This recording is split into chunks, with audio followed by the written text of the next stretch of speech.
Hey, what is going on, everybody? Welcome back to the Mid-Level Media channel, your hub for everything physical media and entertainment. And today, guys, I am finally here to talk about The Abyss on 4K. So, of course, this is my second new James Cameron 4K review. I reviewed True Lies last week, so if you missed that and you want to check it out, go back and check it out. It was only a week ago. But today, guys, I'm here to talk about The Abyss. And I know I'm way late talking about all these James Cameron 4Ks. There's so many people that have already got their reviews out, but I was late getting these, guys. I ordered them off of Amazon, and if you don't know, the rollout for Amazon and also Disney Movie Club and several other places, from what I'm hearing, has been a complete disaster. So it took a while for me to get to this. I've got Aliens. I just got that in yesterday, so I'm hoping to review that very soon on the channel as well. But The Abyss was the one of the three new James Cameron 4Ks that I had never seen before. So this was a first-time watch. So I'm excited to talk about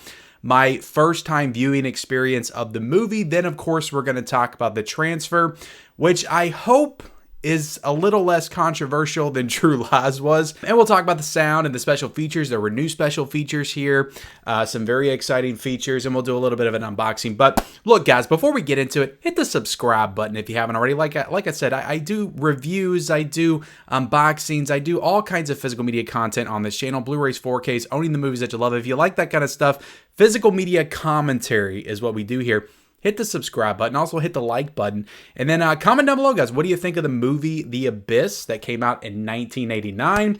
What do you think of this transfer? If you watch it, are you going to pick this 4K up, guys? Now, right now, I will say, I will leave the Amazon link down below, but it's going for $119.95. So I think it's kind of out of print right now. I think it's sold out, but I trust that there's going to be more copies down the line and that price is going to go down. So you may not want to get it now. I don't suggest getting this for 120 bucks, but wait a couple weeks. I feel like more are going to flood in and that price is going to go down to get The Abyss, or check some other sites. Maybe some other sites have it in stock, like Orbit, Diabolic, maybe Walmart's got it back in stock. But the last I saw, Walmart was actually sold out as well. But don't go paying an arm and a leg for this release, guys. They will put this back in stock. I can almost 100% guarantee it. But okay, let's go ahead and get into the movie itself. This is my first time watch viewing experience of The Abyss. So what did I think?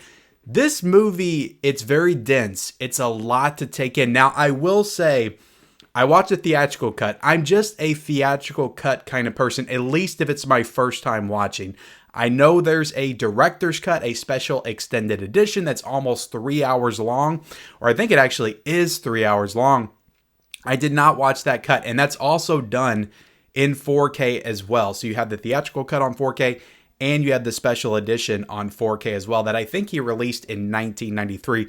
But if I'm going to watch a movie for the first time, I want to watch it the way it came out in theaters the year that it released. So I watched the theatrical cut.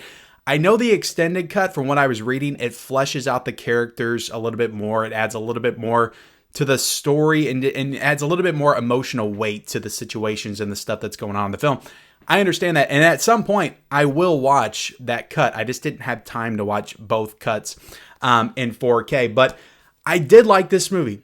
I didn't love this movie. I feel like, though, this is a film that is so dense and there is so much to this film under the surface. No pun intended, as this takes place under the ocean surface, but I did like this movie. I compare this, and it's funny because in my head, I'm comparing this movie to Close Encounters of the Third Kind by Steven Spielberg, and I'm also comparing it to 2001: A Space Odyssey, two movies that I liked when I first watched them, but I wouldn't exactly say rank at the top level of my Stanley Kubrick and Steven Spielberg filmographies. And I've grown to appreciate and like them more as time has gone on. I feel like that's how I will be with The Abyss. I liked the movie on the first time watch.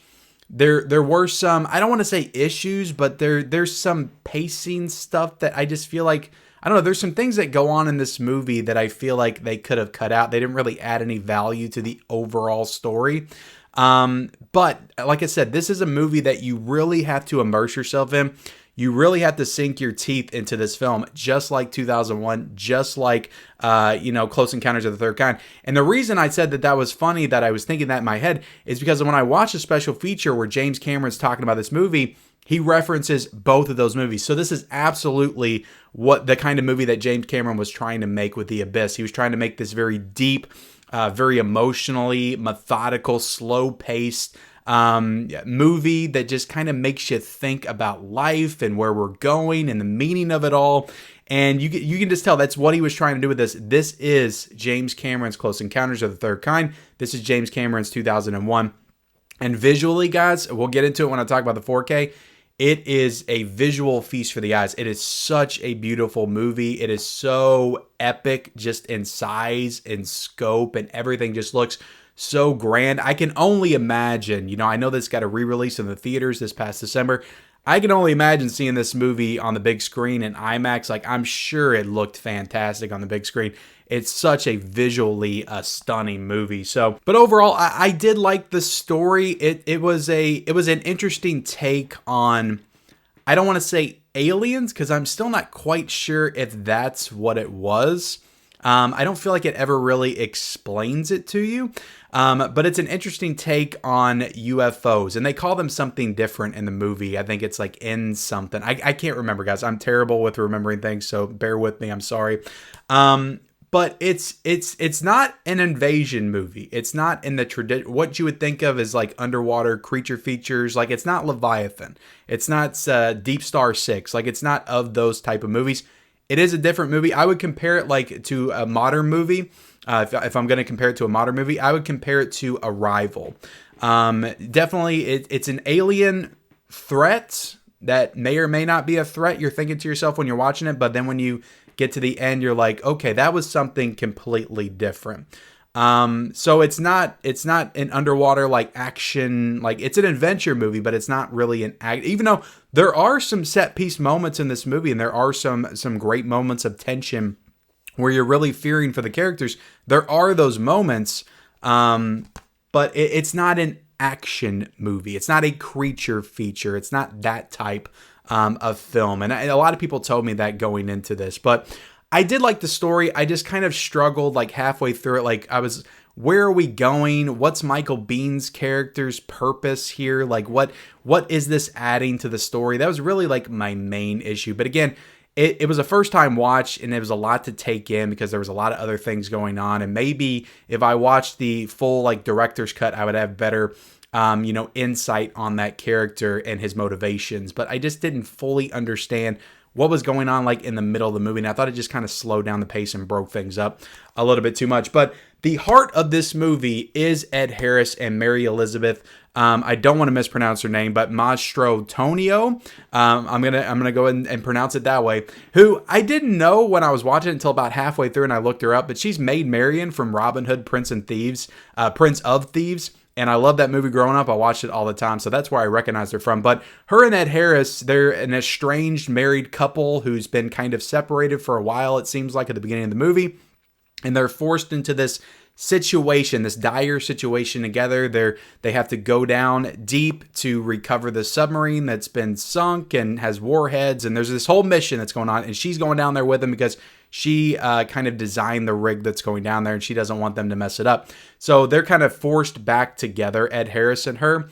And they hate each other at first, and it's obvious. It's obviously a kind of hate that's not really a hate. There's still love underneath the surface. But as you progress in the movie, you kind of see how they really do care for each other, and that just comes out more and more and more until you get to like two specific moments where I didn't realize how much I cared about these characters until there were these two moments. And then like they really hit like on an emotional level. Like I was getting a little teary-eyed in a couple of moments towards the end. So I know that worked. I know that those two characters and that relationship worked. And that really is the heart of this story. So Ed Harris and Mary Elizabeth did an excellent job in this movie as far as their performances.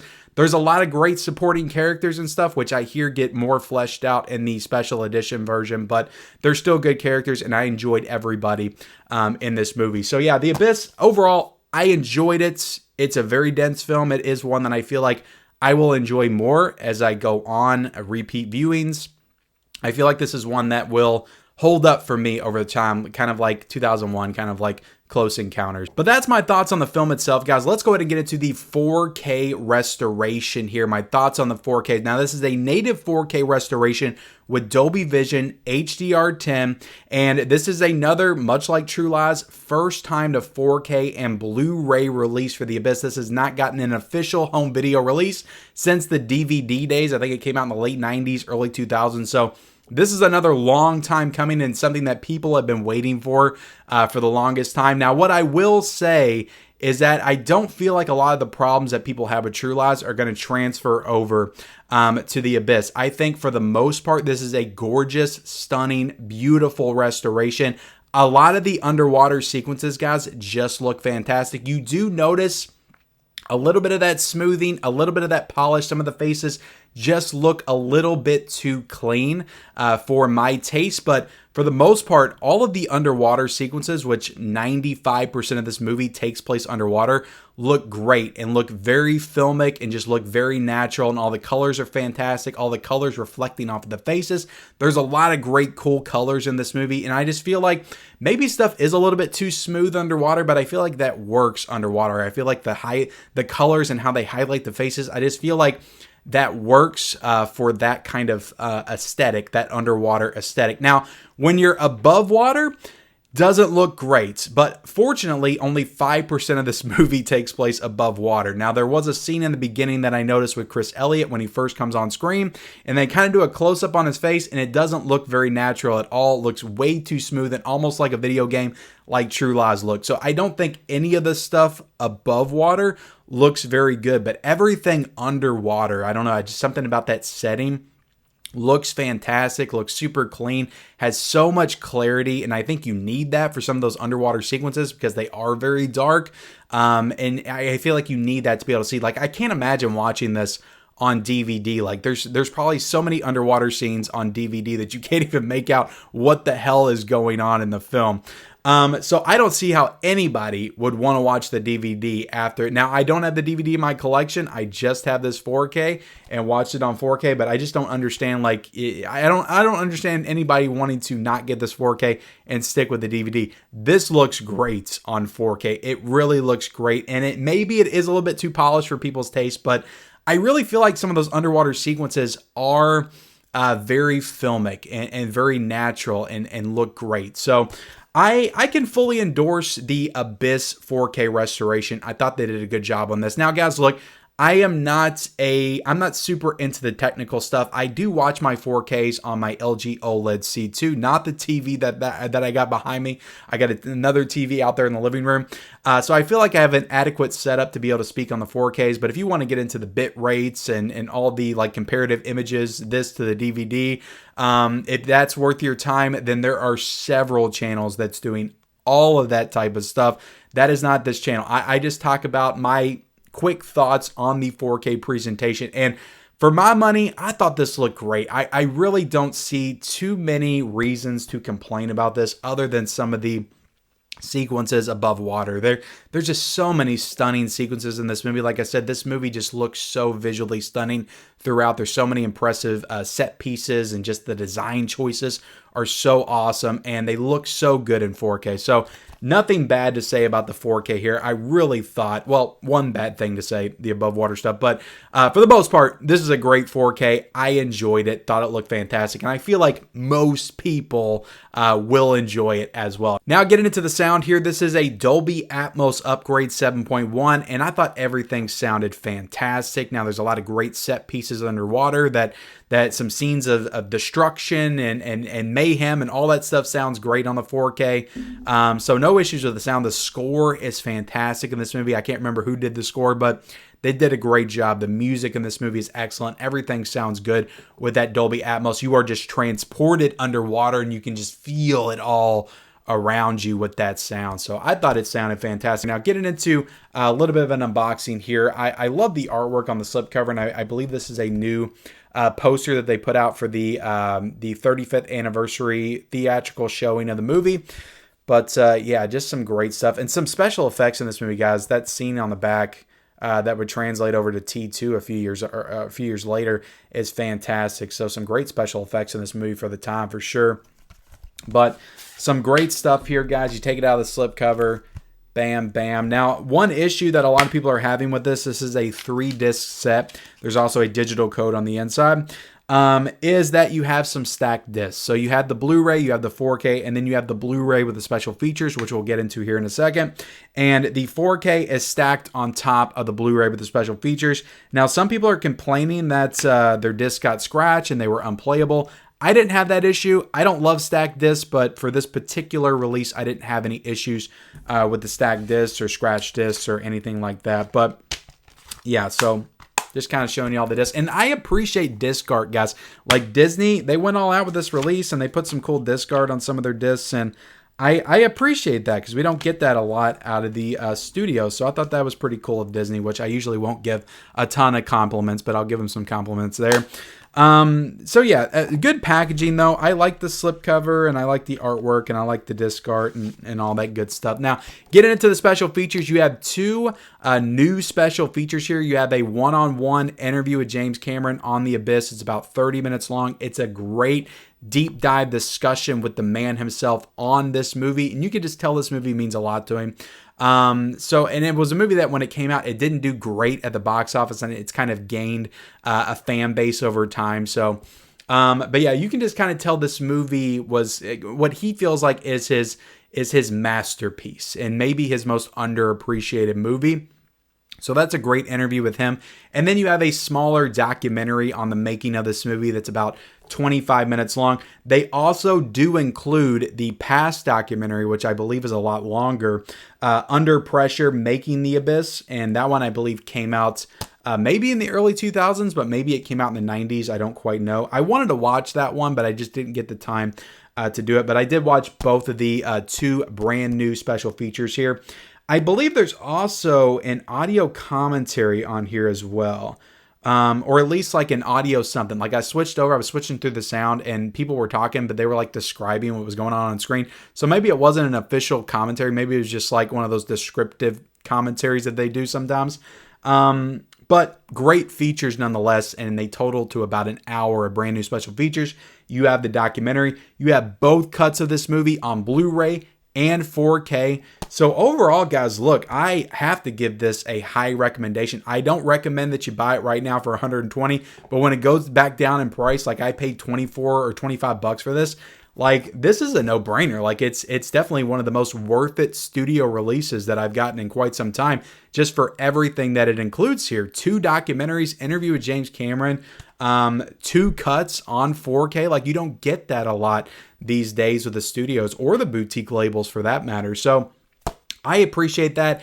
And I think this is a great release. Of the 2 Cameron releases that I've seen so far, this is by far the best. And I had some issues with True Lies. I liked it for the most part, but like when you compare True Lies to The Abyss, it's night and day. I don't understand anybody having an issue, a big issue with The Abyss. It looks beautiful on 4K. I would highly recommend that you get it. But that's my review of The Abyss on 4K, guys. Hope you enjoyed it. Hit the like button, hit the subscribe button if you haven't already. I will be reviewing Aliens on 4K very soon, so definitely look out for that. And comment down below your thoughts on the film, guys, and the 4K. If you got it, let me know your thoughts in the comment section below. Hit the subscribe button. Follow me on all my social media accounts. Those links are down below in the description, and we'll see you next time.